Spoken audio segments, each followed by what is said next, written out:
les amis, ravi de vous retrouver et bienvenue dans ce rendez-vous désormais quotidien puisque le bal a démarré, l'ouverture de la 20e édition du Festival international du film de Marrakech. Donc c'est parti pour cette année 2023 et désormais ça sera votre rendez-vous quotidien sur Al Oula pour vous donner l'ambiance et vous faire vivre justement l'ambiance de ce festival si vous n'avez pas l'occasion et la chance d'y être. Bonjour le festival, c'est votre rendez-vous et pour cette première, j'ai le plaisir et j'ai l'honneur d'accueillir des porte-paroles officiels de cet événement et je commence par le directeur artistique.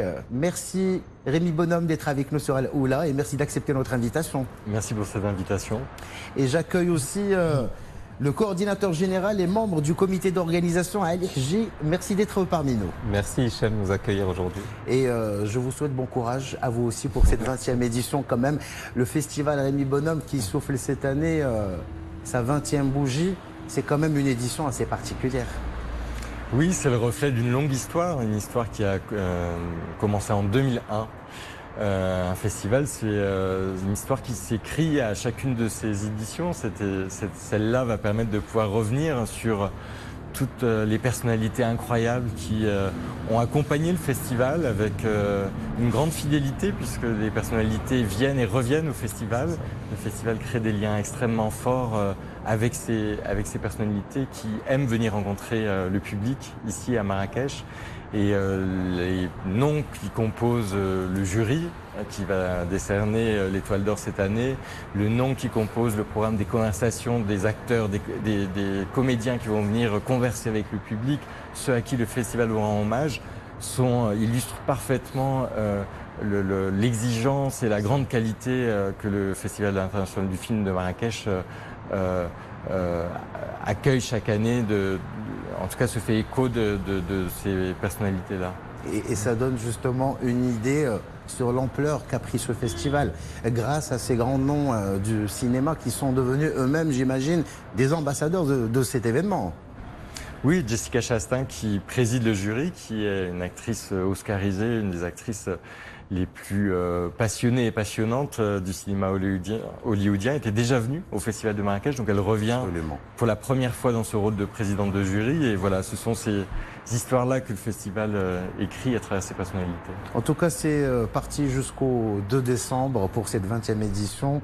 Et à LRJ, j'imagine que la préparation qui se fait en amont, ça, c'est vraiment le travail le plus important et je sais que LRJ fait partie du comité d'organisation qui se donne à fond justement pour toutes les sélections et toutes les projections auxquelles nous aurons droit cette année. Oui, Hicham, bon, à vrai dire, c'était une édition un peu particulière à organiser. La région a vécu un séisme violent, une catastrophe naturelle qui nous a tous bouleversés il y a plus de 2 mois maintenant. Et le festival aussi s'inscrit dans un contexte international tendu et complexe actuellement. Et c'est pour ça que cette année, on a souhaité revenir dans une forme d'une grande sobriété. Donc le festival revient essentiellement recentré sur les projections des films, les rencontres avec les équipes de films, puisqu'on organise beaucoup de présentations et de débats. Il va y avoir des conversations libres avec des grands noms du cinéma et aussi toute la partie rencontre professionnelle. On aura l'occasion d'en parler un peu plus dans cet entretien, les ateliers d'Atlas qui sont organisés. Donc c'est vraiment une édition qui est sous le signe de la sobriété, qui se recentre sur l'essentiel de ce qui fait l'ADN du festival. Donc, on va retenir ce mot sobriété. En fait, ça va être le mot de cette édition. J'ai envie quand même, pour le grand public et pour les téléspectateurs donc, qui nous regardent, de leur expliquer un petit peu le fonctionnement. Parce que préparer un événement pareil, c'est pas donc du jour au lendemain, c'est pas en claquant des doigts, c'est quand même un énorme boulot. Donc pour tout le monde, pour toute l'équipe de l'organisation, que ce soit à Rémi Bonhomme ou à LRJ, un événement comme ça se prépare comment, franchement? Alors c'est des mois et des mois de préparation, c'est quasiment une année, de préparation. Le Festival de Marrakech, c'est une très grosse machine à mettre en place, machine événementielle aussi surtout, parce que toutes les installations que vous voyez ici au Palais des Congrès ou ailleurs sur les autres sites du festival nécessitent aussi beaucoup d'investissement et de travail. C'est des équipes qui sont composées de plusieurs centaines de professionnels. Il y a différents départements. Alors évidemment, les premières équipes à se mettre en branle pour l'organisation du festival, ce sont les équipes artistiques. Il y a un comité de sélection qui est dirigé par Rémi, dont je fais partie aussi, qui a cette année visionné un peu plus de 800 films pour en sélectionner 75. Donc c'est tout ce travail de sélection des films qui est étalé toute l'année, parce que dès qu'on termine une édition, on est déjà en train de penser à la suivante et déjà en train de réfléchir aux films qui pourraient nous intéresser pour l'édition suivante. Et à partir de là, avec Rémi, avec le comité de sélection, on participe dans les plus grands festivals internationaux. Donc on voyage beaucoup, on va sur place dans les grands festivals où sont présentés les films en première mondiale. On les visionne, on reçoit aussi des liens, etc. Donc il y a tout ce travail qui se fait. Parallèlement, il y a tout le travail aussi qui est fait par l'équipe de Mélita Toscan-Duplantier qui gère les venues des talents, donc la composition du jury. Rappelons-le, qui est la conseillère du président de la fondation du festival. Et qui est là depuis la première édition, parce que son mari avait été l'initiateur. Elle a récupéré le flambeau. Et qui avait présidé le festival les 2 premières éditions. Et donc, il y a tout ce travail d'aller chercher les talents, de composer le jury, etc. Donc ça, c'est pour expliquer un peu les aspects artistiques. Et évidemment, la production qui se met en place, les recrutements des équipes, la préparation de tous les sites, tout le dispositif scénique. Donc la mise en scène, la scénographie, tout ça, ça demande des mois et des mois de préparation. Et évidemment, beaucoup d'équipes. Ce que je voudrais dire, c'est que quand même Marrakech, nous qui voyageons beaucoup, et Rémi en est témoin aussi, on participe à beaucoup de grands festivals internationaux à travers le monde. Et c'est vrai que Marrakech est l'un des festivals les mieux organisés et les mieux produits dans le monde. C'est vraiment, une information dont on peut être fier. Et sinon aussi en tant que Marocain, de se dire qu'on abrite une manifestation comme celle-là qui est organisée dans les meilleures normes et au millimètre près. Et c'est vrai, c'est vraiment c'est une très belle production. C'est vrai. Au-delà de la programmation, de ce que représente le festival, etc., ça reste une machine événementielle qui est extrêmement bien organisée et maîtrisée. Alors, et justement, je reviens à Rémi Bonhomme. Cette sélection, donc sur quels critères vous vous basez? Je sais que il y a le premier critère, c'est que ça soit un premier ou un second long métrage. Donc déjà, ça c'est une première entre guillemets condition. Mais sur quels critères on se base? Déjà visionner 800 films, je ne sais pas si je dois vous plaindre ou être jaloux. Ça dépend des films qu'on regarde. Voilà, c'est ça. Mais alors les critères dépendent aussi de chacune des sections du festival, parce que le festival présente 75 films et qui sont chacun présentés dans différentes sections. La compétition officielle est celle qui est effectivement sans doute la plus connue des festivaliers, et elle applique ce critère de premier et second film avec cette envie de découvrir des talents de ceux qui vont vraiment marquer le cinéma de demain. Mais les autres sections permettent aussi de montrer des films de cinéastes confirmés, reconnus. C'est le cas pour les films de gala. On va ouvrir avec une comédie d'un cinéaste américain très connu, Richard Linklater, qui a signé un film extrêmement drôle, qui va donner le ton dès l'ouverture, avec cette tonalité de comédie qu'on va retrouver à travers plusieurs films. Donc les galas, tous les soirs, dans la grande salle des ministres du Palais des Congrès, accueillent des films de cinéastes déjà connus du grand public, des cinéphiles. Et puis on a d'autres sections qui nous permettent aussi de montrer d'autres types de films sur lesquels on porte un autre regard quand on fait le travail de sélection et qu'on visionne tous ces films. Donc les séances spéciales, qui nous permettent de montrer des films qui ont été célébrés par la critique internationale, qui ont été montrés et reconnus dans des grands festivals internationaux. C'est le cas par exemple du film de Sophia Alaoui, Animalia. Sophia Alaoui qui fait partie de cette nouvelle génération de cinéastes marocains, et d'un film fantastique Donc c'est un genre peu exploré par le cinéma marocain. Et donc Le genre lui-même est assez nouveau dans le paysage cinématographique marocain. Exactement, et elle le fait de manière fantastique. magnifique. C'est un film presque cosmique, avec des images sublimes.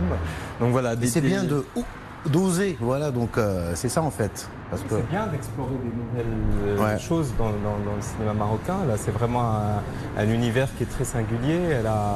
Elle s'était faite remarquer avec son premier court-métrage qu'importe que si les bêtes meurent, qui avait déjà été primé à Sundance et primé au César aussi, parce il était coproduit par la France, donc il avait été primé au César. Et ce film-là est une adaptation en fait de son court-métrage. Et voilà, et c'est vrai qu'elle a le mérite d'essayer d'emmener le cinéma marocain vers autre chose. ça reste un art et l'art n'a pas de frontières. Voilà.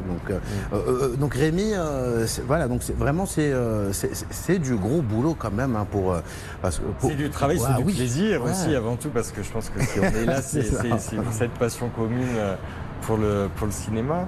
Et qui nous amène à voir des films très différents. Donc on a l'envie d'avoir une programmation éclectique pour que tous les festivaliers puissent s'y retrouver. On montre des films documentaires, on montre des films d'animation aussi dans le cadre de la programmation jeune public, parce qu'il faut rappeler, et ça c'est important, que le festival est ouvert aux enfants dès 4 ans. Puisqu'on organise 13 projections cette année, 13 séances qui sont ouvertes à la fois aux jeunes publics, mais aussi aux familles. Donc ça, c'est important de le rappeler, que le festival est ouvert. On peut emmener ses enfants aussi et aller en famille découvrir le cinéma dans ces séances-là. Et on a aussi d'autres sections, le 11e continent, dont on montre les films au musée Yves Saint-Laurent, qui montre des formes plus aventureuses de cinéma. Le panorama du cinéma marocain, qui permet aussi d'avoir une section entièrement dédiée au cinéma national, même si, comme on le disait, les films marocains, on va les retrouver cette année dans toutes les sections du festival, en gala, en compétition, en séance spéciale. Voilà, donc 14 films qui sont en compétition, dont 2 justement sont des longs métrages marocains. Oui, on a de quoi être fier quand même, parce que c'est quand même une première de retrouver 2 films marocains en compétition. Alors c'est pas une première parce que ça a déjà été le cas à 2 reprises lors de précédentes éditions du festival. En 2006, il y avait eu les films de Najis Najjar et Fawzi Ben Saïdi qui avaient concouru pour l'Étoile d'Or. C'était WW pour Fawzi et Wake Up Morocco pour Nargis. En 2013 aussi, on se souvient de Nabil Ayouch et Nordin Khmari qui étaient en compétition avec Les Chevaux de Dieu et Zéro. Donc, mais c'est seulement la 3e fois, donc fait rare, ce qui fait qu'on retrouve 2 films marocains en compétition. Et ce sont 2 excellents films. Vraiment, c'est des films qu'on a découverts depuis longtemps parce que les 2 projets avaient été sélectionnés aux Ateliers d'Atlas en 2019. Les Ateliers d'Atlas, c'est le programme industrie du festival qui a été créé en 2018 pour soutenir cette nouvelle génération de cinéastes marocains, arabes et africains. Et donc, dans le cadre de cet événement, on sélectionne des projets et des films qui sont ensuite accompagnés, dotés de prix aussi, parce qu'on a des jurys qui viennent... Et il y avait ces 2 films-là qui étaient en sélection en 2019. Donc, c'est des projets qu'on connaît depuis longtemps. Et les 2 projets avaient d'ailleurs été primés aux Ateliers d'Atlas, puisque Asma Al-Moudir avait eu le prix au développement et Kamal Azraq avait eu le prix Arte Kino. La mère de tous les mensonges de Asma Al-Moudir et l'émeute de Kamal Azraq. Et ensuite, Asma Al-Moudir était revenue en 2021, cette fois-ci avec son film qui était en post-production. Donc elle avait aussi obtenu un autre prix à ce moment-là. Et voilà, donc c'est des films qu'on suivait depuis longtemps, c'est des cinéastes qu'on avait repérés depuis longtemps, dont on connaissait le travail, les courts-métrages, les précédents films qu'elle avait fait pour la télévision en ce qui concerne Asma, et puis La mère de tous les mensonges et son 2e long-métrage de cinéma. On avait montré l'année dernière de Postcard, qui est son premier long de cinéma, où elle revenait sur l'histoire de sa famille. De sa propre famille, que j'ai eu le plaisir de elle voir. était dans le panorama du cinéma marocain. Donc voilà, donc c'est des auteurs qu'on suit depuis longtemps, dont on connaissait le travail, etc. Et c'est tout naturellement qu'on pensait à eux pour la compétition cette année. Quand on a découvert leur film, on était très enthousiastes, à la fois pour l'un et pour l'autre. Et on était aussi très heureux de voir que ces 2 films-là avaient été sélectionnés ensuite à Cannes, qu'ils ont obtenu des prix, qu'ils ont pu depuis mener une jolie carrière internationale dans les plus grands festivals. Et on a hâte de les avoir au plateau pour justement avoir leur sentiment donc des sélectionnés. Donc, vraiment. Donc on est très heureux que ces deux films-là fassent partie de la compétition de Marrakech cette année. Justement, je reviens aux ateliers Atlas. Donc on en est quand même à la 6e édition, avec quand même une première cette année. Donc nous avons un parrain de ces ateliers et pas n'importe qui. Oui, Martin Scorsese qui a accepté qui est un habitué du festival. Absolument, mais je pense aussi que les ateliers se sont vraiment très vite imposés comme un événement incontournable dans la région. C'est-à-dire que très vite, dès la première édition, à travers la qualité des projets sélectionnés, à travers la qualité aussi des professionnels qui se sont déplacés, qui ont découvert ce nouveau programme industrie du festival, il y a eu tout de suite ça l'a tout de suite positionné comme l'un des événements industrie les plus importants de la région. On a vu par la suite les films qui sont passés par les ateliers, qui ont été sélectionnés dans les plus grands festivals de cinéma au monde. On se souvient notamment de Zenqa Contact de Smaïl Iraqi, qui avait été sélectionné à la Mostra de Venise, qui avait eu un prix. D'ailleurs, son actrice avait été primée. Cette année, les deux films marocains dont vous avez parlé. L'année dernière, on avait deux films tunisiens qui était à Marrakech, mais qui avait été aussi sélectionné à Cannes. Donc régulièrement, les films qui sont passés par les ateliers sont sélectionnés et primés dans les plus grands festivals internationaux. Et la question que doit se poser tout le monde, on fait quoi concrètement donc, pendant ces ateliers donc, Rémi Bonhomme, est-ce que vraiment on parle de conception de A jusqu'à Z, c'est-à-dire pour expliquer un petit peu au grand public? Alors déjà, je peux vous dire qu'on y travaille. Ce sont 4 journées, ces ateliers qui sont extrêmement intenses pour les participants. Donc il y a tous ces projets qui ont été sélectionnés sur la base d'un scénario, sur la base des premières images d'un film tourné. Et puis il y a des producteurs, des distributeurs, des représentants de festivals qui viennent à la rencontre de ces projets. Donc pour les projets en développement, concrètement, ce sont des cinéastes qui viennent faire ce qu'on appelle un pitch dans la profession, c'est-à-dire qu'ils préparent pour une présentation très courte de 5 minutes une présentation du film. C'est un exercice pas évident pour les cinéastes, et puis face à eux, ils ont des producteurs, des représentants de fonds financiers qui vont peut-être pouvoir participer au financement de ces projets, les distributeurs qui vont aider la distribution une fois que les films seront finis. Et suite à ces présentations-là, tous les professionnels prennent des rendez-vous individuels. Et c'est de l'ordre, alors j'ai plus le chiffre exact de cette année, mais de l'ordre de 450, je crois, rendez-vous individuels qui vont être organisés. Donc c'est comme un speed dating. C'est du speed dating, exactement. C'est 15 minutes pour parler de son projet, enclencher une première rencontre qui va se poursuivre après les ateliers. Pendant les ateliers, il y a aussi un certain nombre de conférences, de partage d'expériences. Sophia Alaoui, dont on parlait, la cinéaste marocaine, va venir parler de la manière dont elle a utilisé les effets spéciaux dans son film, parce qu'il y a un magnifique travail autour des effets spéciaux, des conférences qui sont de l'ordre du partage d'expériences à la fois techniques, professionnelles. Pour tous les professionnels marocains qui viennent assister aux ateliers, ils ont aussi l'occasion de venir échanger avec des professionnels marocains de la région et du monde entier pour aussi parfaire leurs connaissances et surtout faire du networking, comme on dit, c'est-à-dire venir rencontrer des professionnels avec lesquels ils vont pouvoir travailler sur ces projets-là ou peut-être des projets futurs. Et en même temps, je retiens et je relève le côté distribution, parce que si j'ai bien compris, cette année, on fait un peu le focus sur la distribution, qui est un élément quand même assez important, un maillon super important de la chaîne, justement, de la conception d'un film jusqu'au grand public. Et donc la distribution, cette année, si j'ai bien compris, on essaie quand même de donner un coup de boost à ces jeunes. Oui, on essaye, parce que on est au Festival de Marrakech. Je suis toujours très agréablement surpris de voir le public aussi nombreux en salle. Mais lorsque les films sortent en salle commercialement, le public se mobilise pas de la même manière. Donc comment faire exister les films au-delà d'un événement, dans leur sortie commerciale, à travers le pays, ici au Maroc, et puis dans l'ensemble de la région.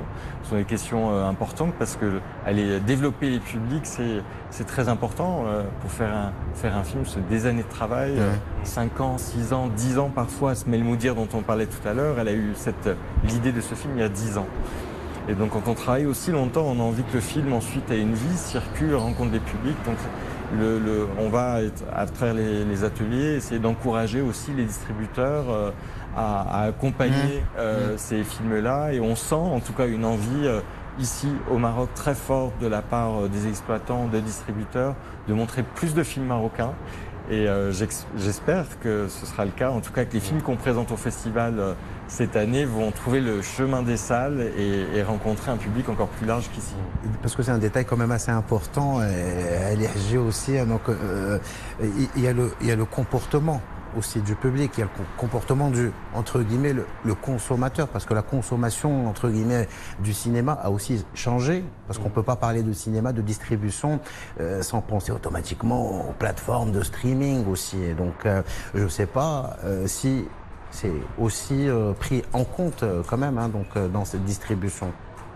Moi, je crois que cette nouvelle consommation dont on est tous, on regarde tous aujourd'hui les films aussi sur d'autres supports. Elle n'est pas du tout incompatible avec l'expérience de la salle. C'est ça, voilà. Ça vient prolonger, ça vient changer les habitudes, donc ça bouscule un peu l'industrie du cinéma. On a eu très peur après toute la période du Covid que le public ne retrouverait pas le chemin des salles. Ouais. Mais je crois que l'expérience de la salle reste unique. L'année dernière, c'est un plaisir particulier. Voilà. C'est un plaisir partagé collectivement. C'est ça. Et donc qui est différent de celui quand on regarde un film seul sur son écran. Donc encore une fois, ce n'est pas incompatible du tout. C'est un prolongement, c'est une autre expérience. Donc je crois que la salle aura toujours une très belle place dans le cœur des spectateurs. Oui, puis je pense aussi qu'au Maroc, on est en train d'aller vers des... On voit tous ces nouveaux projets qui arrivent. Je disais hier un article sur Pathé qui annonce l'ouverture de son prochain multiplex à Casablanca. D'ailleurs, le ministère de la Culture, de la Jeunesse. Il y a le projet Synergie aussi qui a annoncé l'ouverture de 150 salles. D'un certain nombre de salles. Il y a le projet qui est porté par le ministre de la Culture, etc. Donc on sent quand même qu'au niveau de l'exploitation, il y a un certain nombre d'initiatives qui arrivent, qui sont très encourageantes. On a envie de réconcilier. On peut parler de réconciliation. Les festivals de cinéma marchent, les salles sont pleines pendant les festivals de cinéma, que ce soit à Marrakech ou ailleurs. Donc oui, évidemment, il y a eu, c'est vrai, toute cette période liée au Covid où on s'est beaucoup posé la question de savoir est-ce que les gens vont, ayant pris l'habitude pendant des mois, voire des années de consommer les films de cette manière, est-ce qu'ils seront de nouveau en mesure de sortir de chez eux, de retourner à la salle? Et puis on se rend compte que c'est mondial, c'est une tendance mondiale.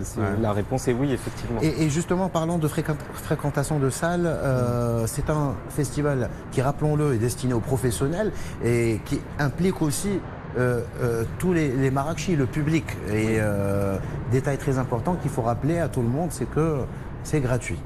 Voilà. Il suffit d'aller chercher son invitation. Oui, il suffit d'aller sur le site internet du festival qui est marrakech-festival.com.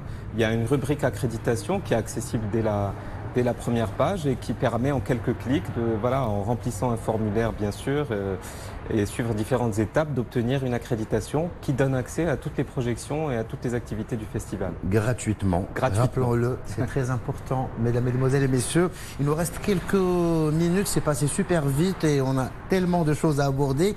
J'ai envie juste de revenir sur les jeunes aussi qui sont ciblés par cette édition, par ce festival. Je sais qu'il y a des lycéens, des étudiants qui participent justement. Bien sûr, alors nous ce qu'on fait avec le comité de sélection, c'est bien, c'est pour inculquer encore plus cette culture. On fait une tournée dans les écoles et universités en amont du festival, c'est-à-dire plusieurs semaines avant le festival. Avec le comité de sélection, on fait la tournée des écoles et universités. Cette année, on a ouvert aussi à Rabat et Casablanca. Auparavant, c'était surtout à Marrakech et dans la région. Donc là, on est allé à la rencontre des étudiants à Rabat, Casablanca et Marrakech, d'universités, d'écoles, etc., pour leur présenter le festival, leur présenter le programme, les inciter à venir participer. C'est vrai que c'est toujours des moments très enrichissants parce qu'on va à la découverte de ces jeunes cinéphiles, ou en tout cas de jeunes qui s'intéressent Et c'est comme ça qu'on peut justement au cinéma. former cette génération. Et souvent, on les retrouve après dans les salles, ils viennent nous voir, on échange sur les films qu'ils ont vus, etc.